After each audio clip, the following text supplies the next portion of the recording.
엄마 변호사의 고군분투. 소송하는 게 너무 재밌어요. 배문정에게 임신은 축복인 동시에 거대한 현실의 벽이었습니다. 법적으로 보장된 육아휴직마저 눈치 보이는 회사 분위기와 임산부에 대한 배려라는 명목 아래 재미없는 자문 업무만 맡게 되는 상황은 일에 대한 열정으로 가득한 그녀를 지치게 합니다. 하지만 그녀는 주저앉지 않습니다. 유명한 맛집인데 소스특허에 실패하자 20년간 일궈온 가게의 레시피를 2년 일한 직원에게 도둑맞은 우리 떡볶이 사장님. 가게 이름과 매장 인테리어, 그릇, 유니폼까지 똑같았습니다. 우리 떡볶이 사장님의 억울함을 풀어주기 위해 퉁퉁 부은 발로 직접 발로 뛰며 증거를 수집하고 날카로운 법리로 통쾌한 승소를 이끌어냅니다.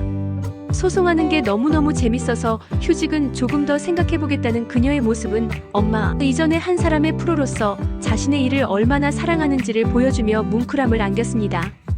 발이 붙는 아내를 위해 말없이 새 신발을 준비해주는 남편 지석의 따뜻한 지지는 그녀가 이 힘든 싸움을 계속해 나갈 수 있는 가장 큰 힘이 되어주었습니다. 김영민, 이동수의 투자 사기 사실을 알게 되다. 김영민은 장학재단 일기인 이동수가 투자 사기를 치고 있다는 사실을 알고 그를 만납니다. 김영민은 이동수에게 소송을 하지 말라고 조언하지만 이동수는 이를 듣지 않습니다. 김영민은 하상기에게 검토를 받으러 찾아갔다가 박사과정 서류를 보고 박사과정을 권유하고 안주영의 조언을 듣고 이동수 사건은 잘 마무리됩니다. 꿈과 현실의 기록. 공부하고 싶어도 돈이 없잖아요. 가르치는 것에 재능과 보람을 느끼는 하상기에게 박사과정은 새로운 꿈이었습니다. 하지만 그 꿈 앞에는 돈이라는 냉혹한 현실이 가로막고 있었습니다. 회사의 지원을 받을 수 있음에도 일을 계속해야 하니 야간 과정에 지원을 하고 싶은데 전업 박사 과정생에게 우선적으로 강사 자격 기회가 주어지는 학계의 관행과 아픈 어머니를 모셔야 하는 그의 처지는 쉽사리 꿈을 향해 나아갈 수 없게 발목을 잡습니다. 흔들리는 신념. 이게 마지막 사건이 될 수도 있으니 조창원은 변호사로서의 신념이 흔들리는 순간을 마주합니다. 학교 폭력에 시달리다 가해자를 칼로 찌른 학생의 사건. 정당방위를 주장해 무죄를 이끌어내야 한다는 안주영과 달리 그는 과거 보이스피싱 사건의 실패 경험 때문에 양형을 줄이는 안정적인 길을 택하려 합니다. 하지만 잘못을 했으면 벌을 받아야죠. 반성한다고 끝이면 걔도 끝나는 거잖아요라며 체념한 피해 학생의 모습은 그의 마음을 세차게 흔듭니다. 결국 그는 자신의 안일함을 반성하고 이게 마지막 사건이 될 수도 있으니 잘해보겠다며 정면 돌파를 결심합니다. 아버지가 변호사라는 직업에 큰 뜻이 없으니 회사에 들어오라고 하던 창원.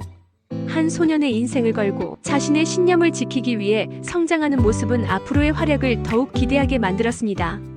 이게 제 마지막 사건이 될 수도 있습니다. 이번 회차의 중심에는 단연 조창원의 갈등이 있었습니다. 학교 폭력 피해 학생을 변호하며 그의 아픔에 깊이 공감하던 그에게 로펌은 가해 학생의 변호를 강요합니다. 사건을 가려받을 처지냐는 대표의 비아냥은 이윤을 최우선으로 하는 로펌의 비정한 민낯을 보여주는 동시에 그의 직업적 신념을 송두리째 흔들었습니다.